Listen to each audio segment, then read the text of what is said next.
दर्शकवृन्द, प्रथम विश्वयुद्धको इतिहास भाग 1 हिजोको श्रृङ्खलामा हामीले कसरी प्रथम विश्वयुद्धको सुरुवात हुन गयो, सन् 1914 भन्दा पहिला युरोपको अवस्था कस्तो थियो, त्यहाँ के कस्ता घटना भइरहेका थिए, तिनै अवस्था र कारणहरूको बारेमा थाहा पायौं।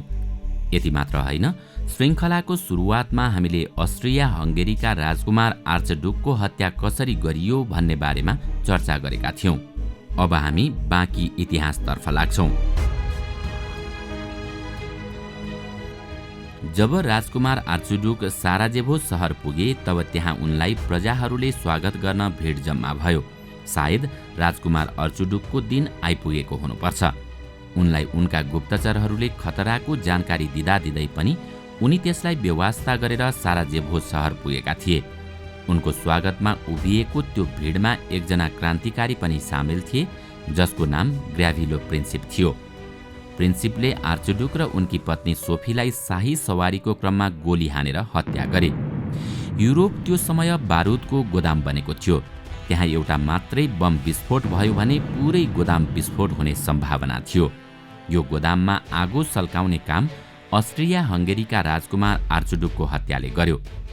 बोस्निया एन्ड हर्जगोभिनाका 19 वर्षका क्रान्तिकारी युवा ग्राभिलो प्रिन्सिपले सन् 1914 जुन 28 मा आर्चडुक र उनकी पत्नीको हत्या गरे। साराजेभो शहरमा क्रान्तिकारीहरूले राजकुमार आर्चडुकको हत्या गरेका थिए।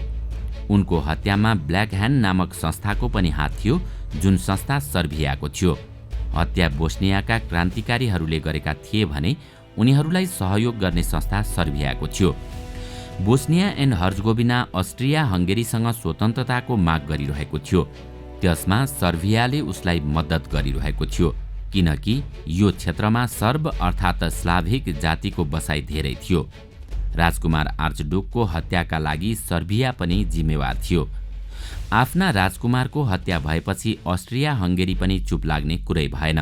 तर आर्चडुकको हत्या भएको लामो समयसम्म पनि उनका काका अर्थात् अस्ट्रिया हंगेरीका राजा फ्रान्ज भने शान्त भएर बसेका थिए।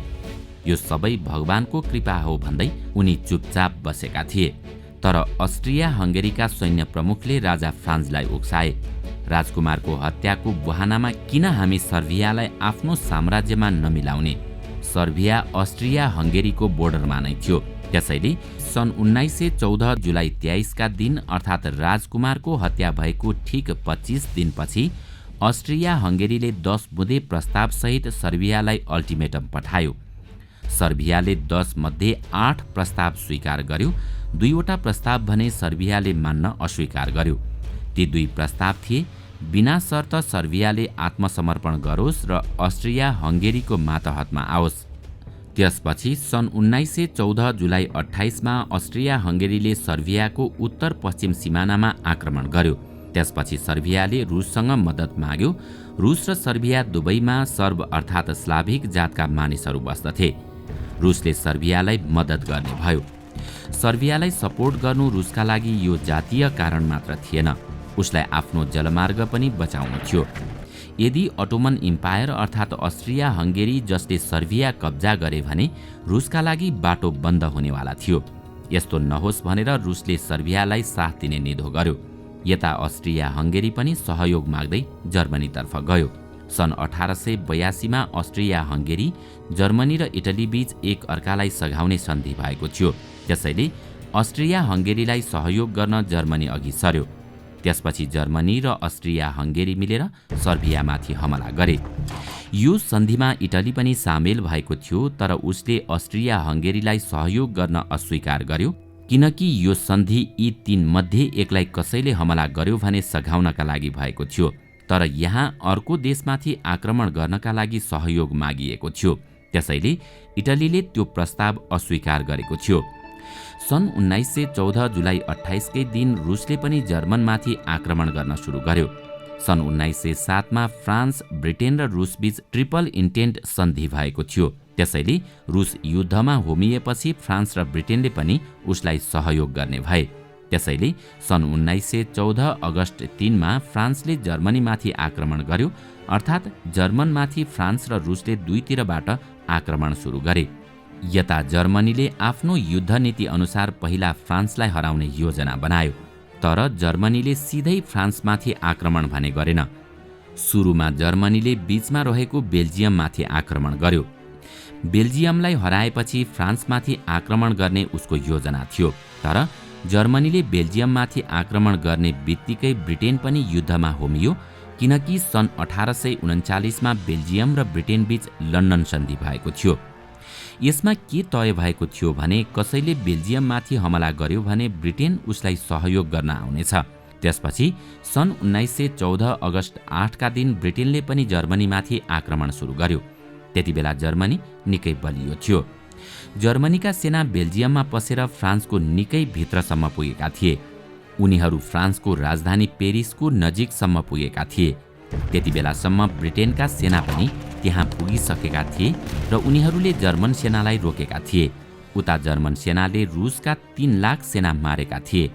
यतिबेलासम्म यो युद्धमा जर्मनी निकै बलियो देखिएको थियो, तर यता मध्यपूर्व शान्त थियो।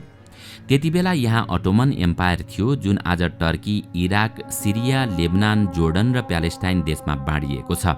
त्यतिबेला अटोमन इम्पायरका नेता इस्माइल इन्भर पासा थिए, जसलाई कमल पासा पनि भनिन्थ्यो। कमल पासा वास्तवमै कमालका नेता थिए, किनकि बाल्कन युद्धमा पनि कमल पासा नै नेता थिए। 500-700 वर्षदेखि अटोमन इम्पायर र रुसबीच दुश्मनी थियो। मौका हेरेर अटोमन एम्पायरका नेता कमल पासाले ब्ल्याक सी नजिक रहेको रुसको भूभागमा आक्रमण सुरु गरे। यो हमला सन् 1914 नोभेम्बरमा भएको थियो। एकातिर जर्मनी, अस्ट्रिया, हंगेरी र अटोमन एम्पायर थिए भने अर्कोतर्फ सर्बिया, फ्रान्स, रुस र ब्रिटेन थिए। यतिबेला ब्रिटेन भारत तथा अन्य एसियन देशबाट सुएज क्यानलको बाटो भएर जहाजका जहाज, सेना र सामान ल्याउने गर्दथ्यो। यसकारण कमल पासाले सुएज क्यानलमाथि आक्रमण गरे ताकि ब्रिटेनका जहाज रोक्न सकियोस्। ब्रिटेनले यहीँबाट लाखौं भारतीय सेनालाई यो युद्धका लागि लगेको थियो, तर कमल पासाले सुएज क्यानल कब्जा गर्न सकेनन्। सन् 1915मा इटली आफ्नो पुरानो निर्णय बदलेर ब्रिटेन र फ्रान्सतिर लाग्यो र आफ्नै मित्र राष्ट्र अस्ट्रिया हंगेरीमाथि आक्रमण सुरु गर्यो। त्यतिबेला जुन जुन देशमा ब्रिटेनको कब्जा थियो ती देशका सेना पनि यो युद्धका लागि बोलाइयो, जसमा Bharat, New Zealand, Australia, Canada, south Africa लगायतका कैयौं देशका सेना ब्रिटेनलाई सघाउन आए। सन् 1915 फेब्रुअरीमा जर्मनीले आफ्नो सबमरिन समुद्रमा उतार्यो र ब्रिटेनका सबै जहाज ध्वस्त पार्न सुरु गर्यो। जुन जहाजबाट ब्रिटेनका सैनिक र मालसामान आउने गर्दथ्यो ती सबै जहाजमाथि जर्मनीका यु बोट्सले आक्रमण गरिरहेका थिए ताकि ब्रिटेनलाई कमजोर बनाउन सकियोस्। त्यसपछि जर्मनका यु बोट्सले यात्री बोक्ने जहाजमाथि पनि आक्रमण सुरु गरे। सन् 1915 मे 7 मा जर्मन यु बोट्सले लुसिटानिया नामक पेसेन्जर जहाजमाथि आक्रमण गर्यो, जुन ब्रिटेनबाट अमेरिका गइरहेको थियो। त्यसमा रहेका 1195 प्यासेन्जर मारिएका थिए। त्यहाँ 128 जना अमेरिकी नागरिक पनि मारिएका थिए। यति बेलासम्म अमेरिका यो युद्धलाई युरोपको युद्ध भन्दै कसैको पक्ष वा विपक्षमा उभिएको थिएन, तर अमेरिकाले युद्धरत दुई पक्षलाई हतियार, सामान र युद्धका अन्य सामग्री बेचेर अकुत पैसा कमाएको थियो। अमेरिका यही काममा रमाइरहेको थियो, तर जर्मन युबोट्सले आफ्ना 128 नागरिक मारेपछि अमेरिकाले पनि यो युद्धमा आउने तयारी सुरु गर्यो। यसपछि जर्मनीले अमेरिकाको छिमेकी देश मेक्सिकोलाई एउटा गोप्य पत्र पठाएर अमेरिकामाथि आक्रमण गर्न उक्साएको थियो, तर मेक्सिकोले अमेरिकामाथि आक्रमण गरेन। जर्मनीले मेक्सिकोलाई पठाएको उक्त पत्र भने अमेरिकाको हात परेको थियो। अमेरिका यो युद्धमा सामेल हुनुको यो अर्को कारण थियो। त्यतिबेला अमेरिकाका राष्ट्रपति थिए वुड्रो विल्सन, जसले यी दुई घटनालाई अमेरिकी संसदमा पास गराएर युद्धमा जाने बाटो खोले। उनीहरूले आफू यो लडाईँमा किन सामेल हुँदैछौँ भनेर 14 बुँदे पत्र तयार पारे। दुनियाँमा शान्ति स्थापना गर्न, साम्राज्यवाद स्थापना गर्न, एउटा यस्तो संगठनको स्थापना गर्न जसले यस्ता युद्ध रोक्न सकोस् जस्ता बुँदाहरूसहित अमेरिका यो युद्धमा सामेल भएको थियो। ब्रिटेन र फ्रान्सका तर्फबाट अमेरिका यो युद्धमा सामेल भयो। एकातिर एलाइड फोर्स थियो भने अर्कोतिर सेन्ट्रल पावर। यसपछि अमेरिकाले हरेक दिन 10,000 सेना जर्मनी र फ्रान्सको बोर्डरमा फ्रान्सको सपोर्टमा उतार्न थाल्यो। अर्कोतर्फ थिए रुसका राजा निकोलस II, जसले रुसलाई यो युद्धमा धकेलेका थिए। सन् 1917मा रुसमा फेब्रुअरी क्रान्ति भयो। यो क्रान्तिले निकोलस II को सत्ता पल्टाइदियो र रुसमा नयाँ सरकार बन्यो। फेरि त्यसको केही महिनापछि रुसमा अक्टोबर क्रान्ति सुरु भयो, जुन लेनिन र उनको पार्टीले गरेका थिए। यस युद्धको कारण रुस बर्बाद हुँदै गएको थियो। आर्थिक रूपमा रुसको ढुकुटी खाली भएको थियो। त्यसकारण रुसमा अक्टोबर क्रान्ति भयो र लेनिनको सरकार बन्यो। उनी युद्ध समाप्त गर्न र रुसी जनतालाई शान्तिको बाटो देखाउन चाहन्थे। उनी यो लडाईँको विरुद्धमा थिए। उनी जर्मनीसित शान्ति सम्झौता गरेर लडाईँ समाप्त गर्न चाहन्थे। सन् 1918 मार्चमा रुस र जर्मन बीच शान्ति सम्झौता भयो र रुस यो युद्धबाट बाहिर निस्क्यो। जर्मनीको रुसतर्फको लडाईँ समाप्त भएको थियो। अब उसलाई फ्रान्ससँग लड्नु थियो। त्यसैले रुसमा लड्न गएका जर्मनका सैनिकलाई फ्रान्ससँग लड्नका लागि बोलाइयो। अमेरिकाका सेना पनि त्यहाँ पुगिसकेका थिए र जहाजमा प्रत्येक दिन थप अमेरिकी सेना आइरहेका थिए, जसले जर्मन सैनिकलाई धुलो चटाए। युरोपमा अमेरिकाको इन्ट्री र रुसमा क्रान्ति भइरहेको थियो। यता मध्यपूर्वको अवस्थामा निकै बदलाव आयो। सन् 1918 सम्म आइपुग्दा एलाइड फोर्सले बाल्कन र मध्यपूर्वमा सेन्ट्रल पावरलाई पूर्ण रूपमा पराजित गरेको थियो। अटोमन इम्पायर, बुल्गेरिया र अस्ट्रिया हंगेरी साम्राज्यले आत्मसमर्पण गरेका थिए, किनकि यतिबेला मध्यपूर्वमा एलाइड फोर्सको मद्दतका लागि रोमानिया, ग्रीस, पोर्चुगल तथा मन्टेनिग्रो जस्ता देश आएका थिए। त्यसकारण सेन्ट्रल पावर र यी तीनले हार्नु परेको थियो। अब यहाँ सेन्ट्रल पावरका तर्फबाट जर्मनी मात्र बचेको थियो, जो फ्रान्सको बोर्डरमा फ्रान्स, ब्रिटेन र अमेरिकी सेनासँग लडिरहेको थियो। तर ब्राजिल र अमेरिकी सेना यहाँ आएपछि जर्मनी पनि हार्यो र आत्मसमर्पण गर्यो।